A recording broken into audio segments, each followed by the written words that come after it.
दोस्तों, आज हम इस कहानी के माध्यम से सुनेंगे भगवान विष्णु ने कच्छप अवतार और वराह अवतार में क्या क्या लीला रची थी। कहानी को शुरू से अंत तक जरूर सुनना। कूर्म अवतार को कच्छप अवतार यानी कि कछुआ अवतार भी कहते हैं। कूर्म अवतार में भगवान विष्णु ने क्षीर सागर के समुद्र मंथन के समय मंदर पर्वत को अपने कवच पर संभाला था। इस प्रकार भगवान विष्णु मंदर पर्वत और वासुकी नामक सर्प की सहायता से देवों एवं असुरों ने समुद्र मंथन करके 14 रत्नों की प्राप्ति की। इस समय भगवान विष्णु ने मोहिनी रूप भी धारण किया था। इस समय भगवान विष्णु ने मोहिनी पशुपुराण ब्रह्मखंड 8 में वर्णन है कि इंद्र ने दुर्वासा द्वारा प्रदत्त परिजाजक माला का अपमान किया तो कुपित होकर दुर्वासा ने शाप दिया, तुम्हारा वैभव नष्ट होगा। परिणाम स्वरूप लक्ष्मी समुद्र में लुप्त हो गई।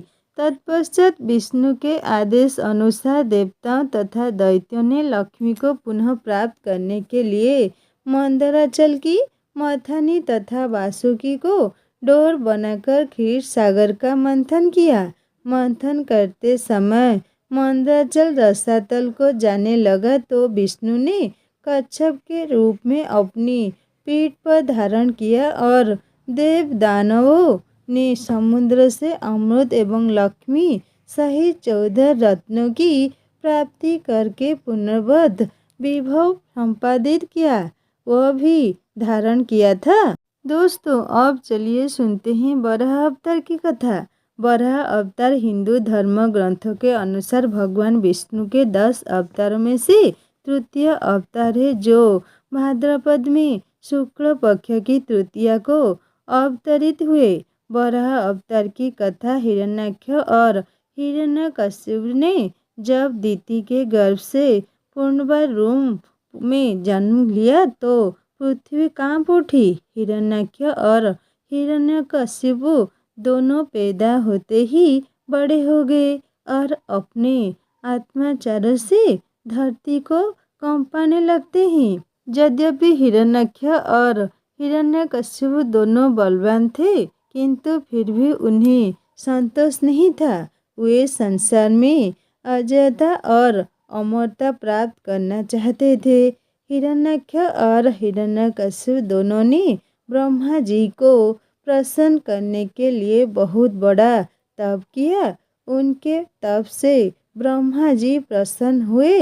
ब्रह्मा जी से अजयता और अमरता का वरदान पाकर हिरण्याक्ष उद्दंड और स्वेच्छाचारी बन गया। वह तीनों लोकों में अपने को सर्वश्रेष्ठ मानने लगा।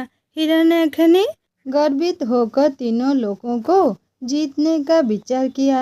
वह हाथ में गदा लेकर इंद्रलोक में जा पहुंचा। इंद्र देवताओं को जब उसके पहुंचने की खबर मिली तो वे भयभीत होकर इंद्रलोक से भाग गए। देखते ही देखते समस्त इंद्रलोक पर हिरण्याक्ष का अधिकार स्थापित हो गया। जब इंद्रलोक में युद्ध करने के लिए कोई नहीं मिला तो हिरण्याक्ष वरुण की राजधानी विभावरी नगरी में जा पहुंचा। वरुण ने बड़े शांत भाव से कहा, तुम महान योद्धा और शूरवीर हो। तुमसे युद्ध करने के लिए मेरे पास शौर्य कहाँ। तीनों लोकों में भगवान विष्णु को छोड़कर कोई भी ऐसा नहीं है जो तुमसे युद्ध कर सके। अंत उन्हीं के पास जाओ, वे ही तुम्हारी युद्ध पिपासा शांत करेंगे। वरुण का कथन सुनकर हिरण्याक्ष भगवान विष्णु की खोज में समुद्र के नीचे रसातल में जा पहुंचा। रसातल में पहुंचकर उसने एक विस्मयजनक दृश्य देखा। उसने देखा एक बराह अपने दांतों के ऊपर धरती को उठाए हुए चला जा रहा है। हिरण्याक्ष बराह को लक्ष्य करके बोल उठा, तुम अवश्य ही भगवान विष्णु हो। धरती को रसातल से कहाँ ले जा रहे हो? यह धरती तो दैत्य के उपयोग की वस्तु है, इसे रख दो। तुम अनेक बार देवताओं के कल्याण के लिए दैत्यों को छल चुके हो, आज तुम मुझे छल नहीं सकोगे। फिर भी भगवान विष्णु शांत ही रहे। उनके मन में रचमात्र भी क्रोध पैदा नहीं हुआ। वे वराह के रूप में अपने दांतों पर धरती को लिए हुए आगे बढ़ते रहे। हिरण्यक्ष भगवान वराह रूपी विष्णु के पीछे लग गया। उन्होंने रसातल से बाहर निकलकर धरती को समुद्र के ऊपर स्थापित कर दिया। हिरण्यक्ष उनके पीछे लगा हुआ था, अपने वचन बाणों से उनके हृदय को भेद रहा था। भगवान विष्णु ने धरती को स्थापित करने के पश्चात हिरण्यक्ष की ओर ध्यान दिया। उन्होंने हिरण्यक्ष की ओर देखते हुए कहा, तुम तो बड़े बलवान हो।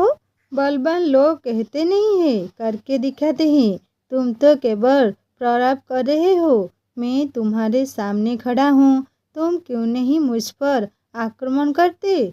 बढ़ो आगे, मुझ पर आक्रमण करो।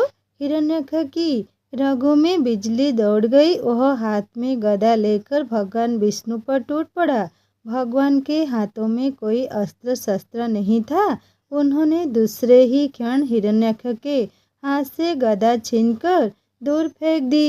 हिरण्यक्ष क्रोध से उन्मुक्त हो उठा। वह हाथ में त्रिशूल लेकर भगवान विष्णु की ओर झपटा। भगवान विष्णु ने शीघ्र ही सुदर्शन का आह्वान किया। चक्र उनके हाथों में आ गया। उन्होंने अपने चक्र से हिरण्यक्ष के टुकड़े टुकड़े कर दिए। भगवान विष्णु के हाथों मारे जाने के कारण हिरण्यक्ष वैकुंठ लोक में चला गया। दोस्तों, कहानी आप लोगों को यदि अच्छा लगा तो कहानी को लाइक करना, दोस्तों से शेयर करना और सब्सक्राइब करके बेल आइकन दबा देना। और एक पौराणिक कहानी जल्दी लेकर आऊँगा। नमस्ते।